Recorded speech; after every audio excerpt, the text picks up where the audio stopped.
What's going on? Benny, we look at this Oregon offense.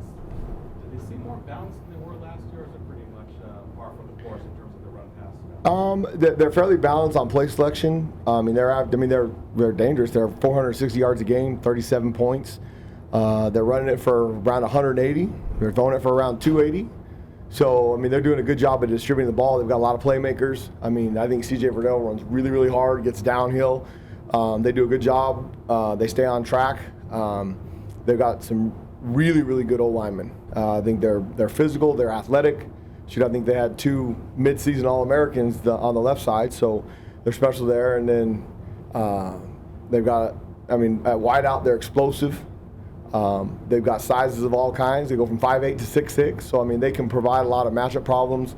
They've done a lot out of both 11 and 12 personnel. They can get in their 12 personnel and still get in their 11 personnel formations and spread you out. So you've got to be a little bit careful with trying to match personnel like we did last week. We knew Oregon State was going to be in 12 personnel. We could get a bigger group out there. You got to be a little bit more careful with that, so that eliminates some of the things we can do. They're 22nd in the country in total offense for a reason, and they're 6th in the country in the last night's CFP stuff. They're 6th just right on the outside. They got a lot to play for. They're shooting for a lot, and now they need Utah to keep winning, and they need to keep winning. So hopefully we can spoil the party. Are there structural changes that you guys are considering after the way that you guys played Oregon State at times, or are you guys just trying to stick with the thing you've been doing? Structural as far as what? Just go into some different combinations of personnel groupings or players in situations. The problem that they present with that is how explosive they can be with their 12 personnel. Now, when they lost Brayline early in the year, and I hope he's okay because he's a great player. He was 27 for him. But they do some stuff with their tight ends where they'll still get in 11 personnel formations when they have them both in there. So if you put a 4 linebacker group like we did last week, they can expose you in some opportunities. I think we have to put our best players on the field, though, no matter how we do that. So we look every week to see who the best combination of the 11 are. Now I expect everybody to play this week. Cam Phillips has been back to full speed. So we should have Kobe should be able to be available at both corner and safety. I thought we were significantly better in the secondary when we had a 3-man rotation outside. So hopefully we can keep Kobe out there if those guys inside, Cam and Kiwan and Ashari and Willie, those guys can stay healthy. If Cam and Ashari can play to the similar level that they did last year against Oregon, then we're significantly better inside and we'll be better outside for it. So we're looking at what our best 11 combination is, but they present problems by what they do formation-wise with their 12 personnel stuff. I know that you felt going into the season that quarterback should be a strength Mm-hmm. for the team, and it hasn't really materialized in recent weeks. Is it confidence issues? Do you think Completely. Early on in the season, they were playing very confident. Their technique was better. I think we got spooked a couple times, and when your technique fails, now it's a crapshoot. Now you're guessing, and apparently we're really bad guessers because we've been on the back end of some. And it's a matter of, I was telling Chase today, we're 3 yards from being really good. And when I say 3 yards, when we're working our back pedal stem, we give them a certain yard line. When that receiver comes off full speed, okay, we're giving them a certain yard line that they have to stay square and open to. And we're doing that too early. And when that happens, now the receiver has the advantage because he can go inside, he can go outside. He's not at the top of his route. So when he gets to the top of his route, he's either going to go vertical or he's going to break off and stem. And Kobe outside has not had any of those issues all year. Whereas Jack and Chase have lost a little bit of confidence along the way, so they get out so they don't get run by. They're not giving up big plays, but they're chunking 17 and 18-yard gains, and it's killing us. So we've done a lot of that stuff today, and I think it's a ton of confidence. Now, we've done some different things with our alignments. The way we try and line up the 2 outside guys, we're called what's called a 9-yard read. You read the quarterback through 3-step and don't move. Well, once their confidence gets a little shaken, if you watch them on the snap, all of a sudden they're not reading the quarterback, they're bailing. So where traditionally you're going to play at 7 yards, you're going to creep out using that, and now you got your 9-yard cushion, we're creating separation within those receivers, which now You give a really, really good receiver that much space, good luck. And if you watch, I mean, the good thing is we've got examples on tape with where we're trying to coach them and teach them. There's one, Tamarcus Davis does it just perfect. It's a similar route to what we were getting, a little 4-yard out, but he's playing off his technique, doesn't move. He tackles it for a 4-yard gain. Well, if they're going to throw the ball 2nd and 6, I've yet to come across an offensive coordinator that's willing to go 4 yards, throwing hitches all day long. They just get impatient. They get bored. And so we've got to continue to perfect. And early in the season, we weren't having those issues. I thought, like I said, having Kobe outside makes those guys, the rotation is different. So either they don't have as much opportunity to expose some of their technique traits, and they play with more confidence because they make a few more plays. Now, we told them, I mean, we practiced more double moves last week, which maybe we practiced too many of them because we might have had them spooked, because that's all a technique issue. If you stay square through the double move, it don't matter. In college football, you could run into them. We're trying to get them to understand that offensive coaches on the other team do just like we do every week.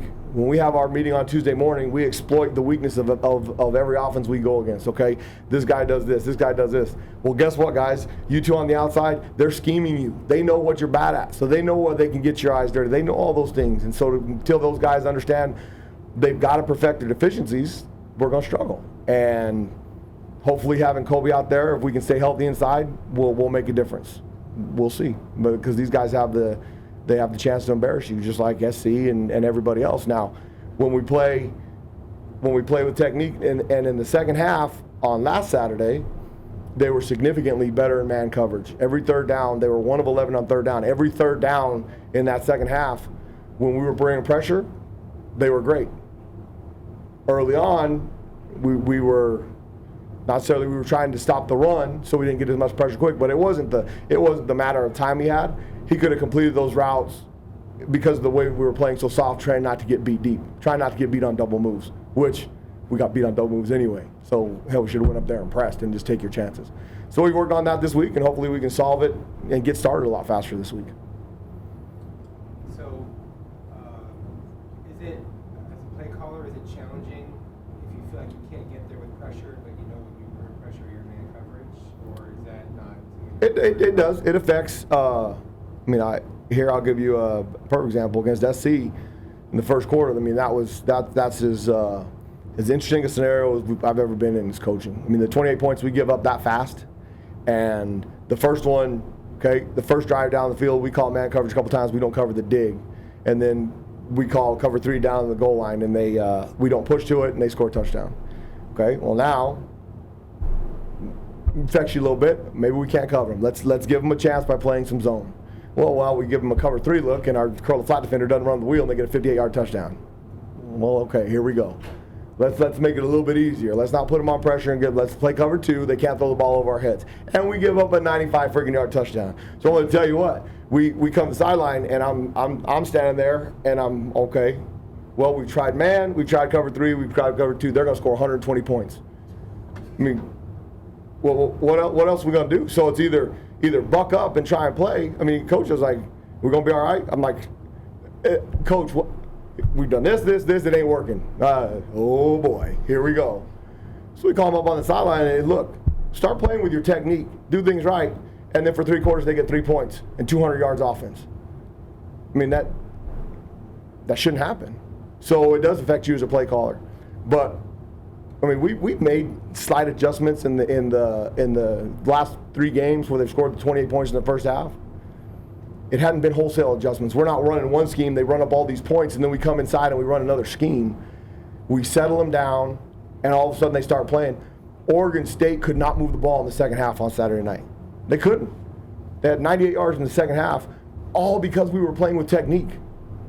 And it's frustrating. I get it. It is frustrating as hell on the sideline. Excuse my words. It's frustrating as heck when the stuff you're calling should be working, and it's not. And you can scrap some things, and I mean, if you get beat on something that they just physically cannot do, well, then shame on the coaches. Well, the last 2 weeks you can see that ain't the problem. So we've got to find a way, and we've done some different things in practice. We've got to find a way to get them to start faster. I've never been around a group that started so slow, so we're going to change some pregame warm-up stuff, and I mean, we got the big crew on ABC coming in this week. I asked Coach, I said, let's go out there 20 minutes before the game and let's have a live scrimmage before the game starts. Let's do it, because the other stuff ain't working. Why not? You want a national story? That'll be a national story. I got vetoed, so. Is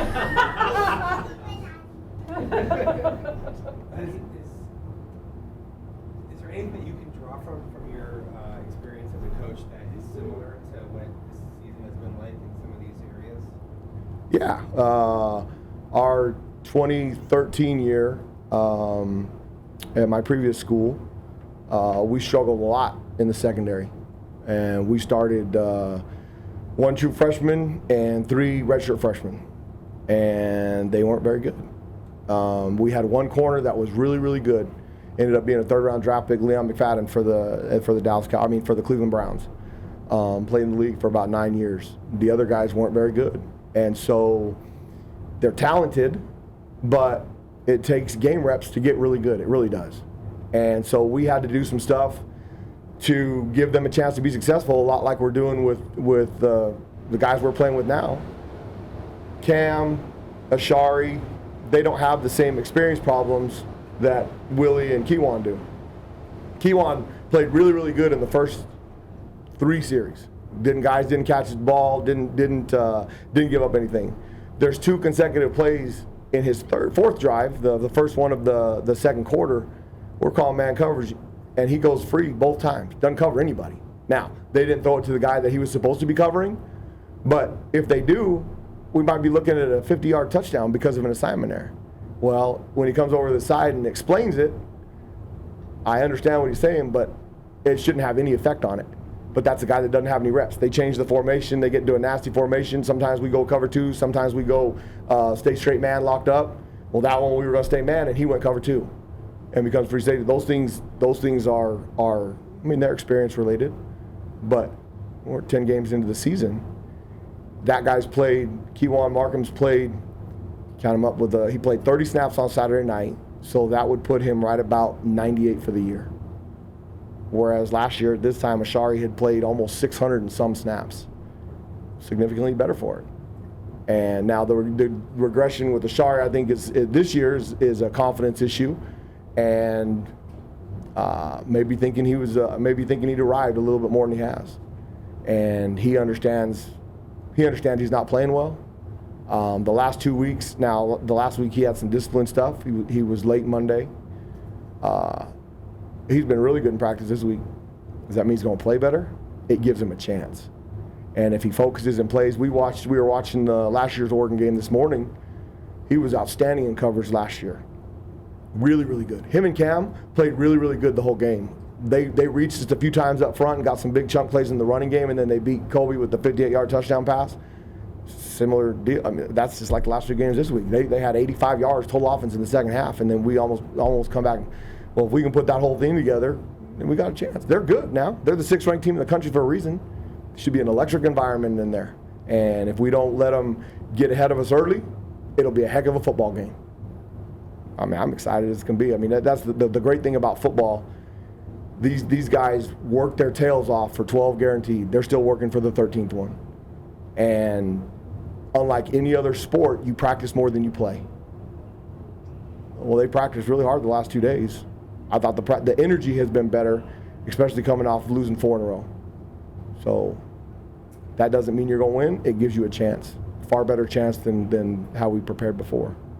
Do you believe that there's some substance to the sophomore slump, or is this like a football cliche that more times than not doesn't really hold that much water? I think it might be affecting our guys solely because of how grave the expectations were on those 5 kids. They played really, really well last year early on. They did not play very well in the last few games. Now, the secondary they did. Cam and Ashari did. They played pretty good down to the very end. The further you are away from the football, the easier it is. You don't get physically beat up. I mean, it's noisy down in that box now. It is. If you've ever stood on the sideline of a college football game, it's pretty awesome how violent and aggressive those collisions are and how big and fast those guys are. Well, there's some guys that don't like it down in that area because it's too noisy, and that's okay. That's why we keep them outside here. Merlin and D Black, they're probably not living up to the expectation that was put on them. Some by me. The people, do they know who they are now? Kind of like how we talked about earlier, they scheme for the corners. Do they scheme for Merlin? I don't think we've noticed that yet because he hasn't done anything dominant. Now, if he had in the first, he played really, really well against Michigan State. Okay, he's been hit and miss. He's been really about a half a step slow. Maybe we need to get him to drop a little bit of weight. Maybe his keys aren't as good as they were. We're working with him every day now. He's frustrated as can be. I thought he played pretty good. He played really good against Washington State. For what we asked him to do, we took him out of the mix of having the ability to make a ton of plays. But their running backs, who had been very, very potent all year, were a non-factor in that game. That was all because of Merlin. I thought he played pretty decent on Saturday. In the second half, he was really good. He was good down the line. Now, we put him solely back to where he was last year in the last 2 games, and he's been better for it. Maybe we tried to do too much with him. Tendency-wise, early on, people weren't able to scheme us up. And if people have figured out the scheme, well, then they would just keep doing what they've done in the first half, second half. We're not executing in the first half. We're not, for whatever reason, we need to find a way to get them. And that's coaches. That's up to the coaches to get them going earlier. Now the kids have to respond, but we've got to do something. We got to change something, because if you keep doing the same thing and you're getting your tail whooped, or you're just beating a dead horse, I mean, that's dumb. So we've tried a couple things. It hasn't worked. We got to keep going. We got to keep poking the wheel to see if we can fire something out. How do you feel that Herbert from Oregon's improved? I think he, through his progression and leadership, I think he's been really good. When they need to play, they know how to go to him. In every single game they played, even in the Auburn game, in the first half, Auburn, that score could have very easily been 28-6. They missed a field goal. They missed an opportunity down in the red zone with, a really good opportunity to score. It's 14-6, very easily could have been 28-6, and now it's a completely different game, and they're probably one of the top 3 teams in the country. Give Auburn credit. They were able to hold them back there, and then they score with 9 seconds left. So their ranking is completely deserved. They're the 6th best team in the country, and we'll see how far that separation is. But I think what's really neat is he knows what he's got ahead of him, and I don't think it's affected him. There's a lot of guys that it does. You look at all that money that he's going to be making and start worrying about getting hurt and all that. Shoot, if you watch the last game, the team they were playing, they were around his knees a bunch. They were coming off, they were getting good pressure, and it didn't faze him. So I think that says a lot about his character and how important his team is to him. Because he ain't playing like a guy that has millions of dollars on the line. He's playing like a really good football player that's on a mission to win something. So I think that says a lot about him and his leadership skills and his character. I think he's a good player, really good player. Third play of the game last year, we have a corner blitz that comes scot-free, and it looks like a gnat falls off of a friggin' tree. And Chase had him square in the back. If Chase makes that tackle, it might be a completely different first half. I'm a firm believer that one play can change the entire outcome for a long time, because it changes confidence, it changes the way they protect things, it could have rattled him. If we hit him in the back and cause a sack fumble, completely different outcome. If we don't let them go 8 plays on the first drive Saturday, probably a different outcome. So we've got to continue to figure out how to make those plays when we have those opportunities. We had an opportunity to get off field on third down, didn't make it happen. In the first half, they were pretty good on third down, 4-5. Second half, they were 1-11. We played better. We got to play for 60 minutes. When we play for 60 minutes, we'll have a chance, and it'll be fun. Herman was talking the other day about starting better on both sides of the ball. We talked about that some last week after the USC game. Mm-hmm. After the USC game. But when you guys are brainstorming ideas about how to do that, not just on your side, but overall, what kind of comes up in those kind of conversations about what can we try that maybe we haven't? Everything from pregame warm-up to the order of practice to what we're doing specifically by defense. Are we trying to do too much? Last Saturday was the first time that we really had a base package and a second group where we put the 4 linebackers in. We tried to go base early. Should we have put the 4 linebackers in early? all those little adjustments, are we confusing them? Why are they not playing fast? And then all of a sudden, why are they settling down? Or what are they nervous of? What are they afraid of? Are they afraid the other? I mean, what? Everything. We've thrown everything out there. Like I said, live scrimmage, throw it out there. I mean, something's going to stick. And as soon as we figure out how it work, last year it was the third quarter. So we had a third quarter period in practice this year. I mean, that was the emphasis. Well, third quarter hadn't been the issue this year. We've been actually pretty good in the third quarter. So maybe it was some of those emphases. We tried the emphasis that we made in the third quarter out of a first quarter. The last 2 weeks, we've changed the order of some of the things we do in practice, trying to match it up to the pregame. I mean, there's nothing. If you're not arrogant and stubborn, there's nothing you're willing to try. And I've got coaching buddies that we talk to that shoot. Coach Long's been in this almost 45 years coaching, and I'm not afraid to ask him. I mean, he's been really good to me. So we run ideas by. Coach Edwards been doing this 30 years. So everything that he's done for the last through playing experience through NFL. I mean, there is nothing untouched that we won't do if we think it'll help our kids. We're not stubborn enough to think there's only one way to do it. So we tried a couple things in practice this week. We'll see. We'll see how they pan out on Saturday. But I know this: our kids are excited to play, and that's a lot of. I was very concerned after we had those guys late and everything last week. Okay, what's this week going to turn into? What kind of character do we have? Who are our kids? Because I'm not one to if they're going to be late this week, we ain't covering it up for them. We ain't doing that. I'm not. And so that part of it has been good. As of right now, everybody that's supposed to start is going to start. Well, they have 2 days to screw it up. We'll see. I don't think they're going to. But I didn't think we'd have a few guys late to a meeting on Friday or Saturday. Now they've been really engaged in practice, and like I said, they're excited for the opportunity. It's a great stage. Shoot, you got the game day crew here, calling the game. It's on national TV, 5:30 prime time. Oregon is trying to display their opportunity to get in the CFP with the big boys. I mean, we're the lamb they're putting out there to slaughter. I don't see anything that would get you more excited to play. I really don't. I mean, and if you can't answer the bell at that, if you come out scared or you come out not ready to go, then check your pulse.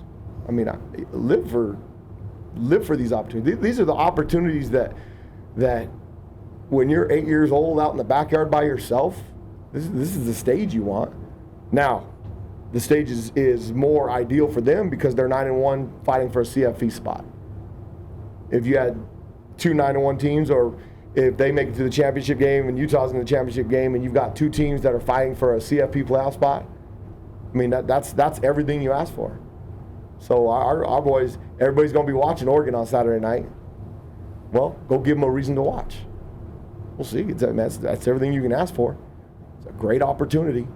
So we got to start fast so we don't waste it. And like I said, there's nothing untouched. We'll try anything. Anybody got any ideas? In here? Huh? We'll take them. It doesn't mean we're going to use them. Like I said, live scrimmage got scratched, but we'll see. If Herb's not taking your ideas, he's sure as hell not taking ours. You never know. Throw them out there. Throw them out there. You might see what happens. You're probably right. Yep. Thank you guys. Yeah, he's fine. He's good. Like I said, all 11, everybody that started, everybody is available outside of George Lee. George Lee, I think Coach said it, he's having surgery on the 3rd of December. And outside of that, everybody is healthy and ready to go. So we're excited. Foreman will be cleared to play. He has not practiced the last 2 days. Had a little hiccup with his back, but we've made him go through all the walkthroughs and meetings and everything. And he will be available on Saturday. So now it's hard to practice without playing, but he'll be available, and everybody else will. And then we'll see. We'll see with Steph still has a game to play before we ultimately would end his red shirt. But Amir's got an opportunity to play. We're about winning. We asked those kids and their families what they wanted to do. If they were adamant about wanting to redshirt, we'd let them redshirt. They want to play if we have a chance to win. And so if they help us win on Saturday, they're playing. That's the most important thing in trying to build this program. And the idea is out-recruit them. Out-recruit them. Don't save anybody. If we out-recruit them and those guys are playing, then we're going to be better for it later. But we'll never force a kid to do something he don't want to, and those kids want to play. They all want to play, especially in this day and age. Shoot. They all want to play. So I couldn't remember how many Marys played. he's played in 4. He's played in 4. So if he plays, he's done Oh. with his red shirt. So be good. Awesome. Thanks, Dan. Thank you.